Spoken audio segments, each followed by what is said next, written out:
24-এর ছাত্র নাগরিক অভ্যুত্থান যখন শুরু হয়, আমি তখন সাউথ আফ্রিকাতে একটা স্ট্যাটাস দিয়েছিলাম, কোটা নয় গোটা দেশ সংস্কার করা লাগবে। শুধু বাংলাদেশ নয়, সারা বিশ্বের বাংলা ভাষাভাষী লোকেরা এই আন্দোলনের সাথে তারা সমর্থন দিয়েছে। আমাদের ইউনাইটেড আরব আমিরাতের বাংলাদেশি ভাইয়েরা তারা সেখানে রাস্তায় নেমে এসেছিল, জানেন? ওইখানে ডেমনস্ট্রেশন করা যায় না, সেখানকার সরকার তাদেরকে যাবজ্জীবন দিয়েছিল। তখন আমাদের এই যে প্রধান উপদেষ্টা ডক্টর মোহাম্মদ ইউনূস সরাসরি G2G বলে, এটারে G2G, government to government, G2G, উনি চিঠি লিখলেন যে তাদেরকে, ইউর হাইনেস, হে সম্মানিত আমির, আপনি আমার এই চিঠির কারণে আমার সম্মানে এই 53 জন বাংলাদেশিকে মাফ করে দেন। এই চিঠির বদৌলতে বেকসুর খালাস পেয়ে গিয়েছিল আমাদের ভাইরা, জানেন না এই ঘটনা আপনারা? তাহলে গভর্নমেন্ট টু গভর্নমেন্ট চিঠি দেওয়া হয়। সপ্তম হিজরিতে বিষ্ণু ইসলাম সব সুপার পাওয়ারের কাছে চিঠি দিলেন, রোমান সম্রাটের কাছে, পারস্য অধিপতির কাছে, মিশরের অধিপতির কাছে, সবার কাছে চিঠি লিখলেন। চিঠির ভাষা ছিল এরকম, মিন মুহাম্মাদিন রাসূলিল্লাহ ইলা মুকাওকিস আযীমিল কিবত, মুহাম্মদ রাসূলুল্লাহর পক্ষ থেকে মিশরের বাদশার কাছে, আসলিম তাসলাম, ইসলাম মানো শান্তিতে থাকবা, সালামুন আলা মান ইত্তাবা আল হুদা, শান্তি তার জন্য যে হেদায়েতের অনুসরণ করে। সুবহানাল্লাহ পড়েন। তো এই চিঠি অনেকে ভালোভাবে রিসিভ করেছে, অনেকে এই চিঠি পাওয়ার পরে নবীর কাছে আবার ইন রিটার্ন উপহার পাঠিয়েছে। কি পাঠিয়েছে? উপহার। মিশরের বাদশাহ মুকাওকিস তিনি বিশ্বনবীকে বিশাল এক উপহারের ডালি পাঠিয়েছেন। মিশরের বাদশাহ মুকাওকিস ছিলেন ধর্মে খ্রিস্টান। লালমনিরহাটের ভাইয়েরা আওয়াজ করে বলেন, মিশরের বাদশাহ ধর্মে কি ছিল? খ্রিস্টান। কি উপহার দিয়েছিল আমার নবীকে? শুনতে মনে চায়? আওয়াজ নাই লালমনিরহাটের গলায়, শুনতে মনে যায়? 1000 স্বর্ণমুদ্রা, 1000 স্বর্ণমুদ্রা। 2টা খ্রিস্টান দাসী, একজনের নাম মারিয়া বিনতে শামাউন আল কিবতিয়া, আরেকজনের নাম সিরিন বিনতে শামাউন আল কিবতিয়া।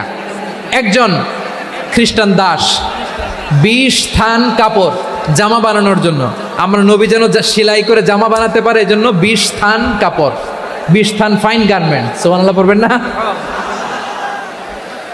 এরপরে একটা গাধা যেটার নাম ছিল উফাইর, আর একটা খচ্চর, এটার নাম ছিল দুলদুল। খচ্চর চিনেন? গাধা আর ঘোড়ার ক্রসিং এ যে প্রাণীটা দুনিয়াতে আসে এটার খচ্চর বলে। তো এই যে সুপার পাওয়ার খ্রিস্টান বাদশার কাছে নবী চিঠি লিখলেন, ওই খ্রিস্টান বাদশাহ আমার নবীকে উপহার দিল। বিশ্বনবী এই উপহারগুলো সানন্দে গ্রহণ করেছে। সুবহানাল্লাহ পড়বেন না? তাহলে অমুসলিম কেউ যদি আপনাকে উপহার দেয়, হালাল উপহার হলে আপনি গ্রহণ করতে পারবেন। অনুরূপভাবে পারস্যের বাদশাহ, রোম সম্রাট বিশ্বনবীকে উপহার পাঠিয়েছেন, আমার নবী সবগুলো উপহার গিফট গ্রহণ করেছেন। সুবহানাল্লাহ বলেন। তাহলে প্রিয় লালমনিরহাট আওয়াজ করে বলুন, ইসলাম কি ন্যারো মাইন্ডেড রিলিজিয়ন না ব্রড মাইন্ডেড? আম্মাজান আয়েশার কাছে মাসালা জানতে চায় মেয়েরা, হে আম্মাজান, অগ্নি উপাসকেরা তাদের ঈদের দিন নওরোজের সময় আমাদেরকে পাখি দেয়, নেওয়া যাবে? উনি বললেন, ওরা জবাই করে দিলে নেওয়া যাবে না, কিন্তু ওরা যদি ফলমূল এরকম খাবার দেয় এগুলো নেওয়া যাবে। তার মানে অমুসলিমদের দেয়া উপহার এটা গ্রহণ করা যায়। সুবহানাল্লাহ বলেন। শুধু তাই নয়, বিষ্ণু ঈসা ইসলাম অমুসলিমদের সাথে আর্থিক লেনদেনও করেছেন, ফিনান্সিয়াল ডিলিং করেছেন। অমুসলিমদের সাথে প্রয়োজনে আপনি ফিনান্সিয়াল ডিলিং করতে পারবেন। আমরা প্রায় দেখি বাজারের মিষ্টির দোকানগুলো আমার হিন্দু ভাইদের, তারপরে যে বারবার সব চুল কাটে যে নাপিত, অধিকাংশ নাপিতের দোকানে কারা? আমার হিন্দু ভাইরা। তা আপনি চুল কাটতে পারবেন কিনা? পারবেন কিনা বলেন? পারবেন। তার দোকান থেকে দই মিষ্টি কিনতে পারবেন কিনা? হ্যাঁ, আমার মুসলিম ভাইয়ের দোকান থাকলে ওইটার আমি বেশি প্রায়োরিটি দিব, ঠিক কিনা? কিন্তু যদি তাদের সার্ভিস নিতে চান, প্রোডাক্ট নিতে চান, পারবেন। তার দলিল সহিহ বুখারী, আম্মা জান আয়েশা রাদিয়াল্লাহু তাআলা আনহা বলেন, ইশতারা রাসূলুল্লাহ সাল্লাল্লাহু আলাইহি ওয়াসাল্লাম মিন ইয়াহুদিয়িন তুআমান ওয়া রাহানাহু দিরআহু মিন হাদিদ। রাসূল সাল্লাল্লাহু আলাইহি ওয়াসাল্লাম এক ইহুদির কাছ থেকে, কার কাছ থেকে? সবাই বলে নাই, কার কাছ থেকে? আমার নবী, পেয়ারা নবী এক ইহুদির কাছ থেকে জব কিনেছিল। জব, বার্লি, যেটা দিয়ে রুটি বানায়। ওই জবের দাম দেওয়ার টাকা পয়সা নবীর কাছে ছিল না, ফলে নবী ওনার একটা পোশাককে মর্গেজ রেখেছিলেন, মর্গেজ বন্ধক, যে এখন এটার দাম দিতে পারবো না, কয়েক কেজি বার্লি নিয়ে যাই আর বন্ধক হিসেবে আমার জামাটা রেখে গেলাম, যেই দিন দাম দিব ওই দিন জামাটা ছুটাই নিয়ে যাব। সুবহানাল্লাহ পড়বেন না? বাকিতে নিছিলেন, বাকিতে। দিরআহু মিন হাদিদ, লোহার তৈরি বর্ম, মানে যুদ্ধের পোশাক, লোহা দিয়ে বানানো। বিশ্বনবী বললেন কয়েক কেজি জব দাও, টাকাটা পরে দিব, এখন টাকা নাই, বন্ধক হিসেবে মর্গেজ হিসেবে আমার জামা রেখে গেলাম, যখন টাকা দিব জামা ছুটায় নিব। আওয়াজ করে বলতে হবে সুবহানাল্লাহ।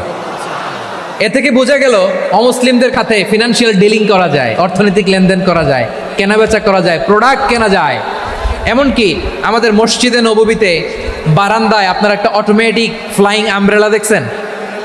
সূর্য যখন বাড়ে মসজিদে নববীর বারান্দায় ইয়ার্ডের মধ্যে অটোমেটিক্যালি কিছু আমব্রেলা আছে, সাঁ করে খুলে যায়, আর সূর্যের তাপ লাগে না। আবার সন্ধ্যাবেলায় এই আমব্রেলাগুলো ওরা ক্লোজ করে ফেলে, দেখেন নাই না? দেখছেন?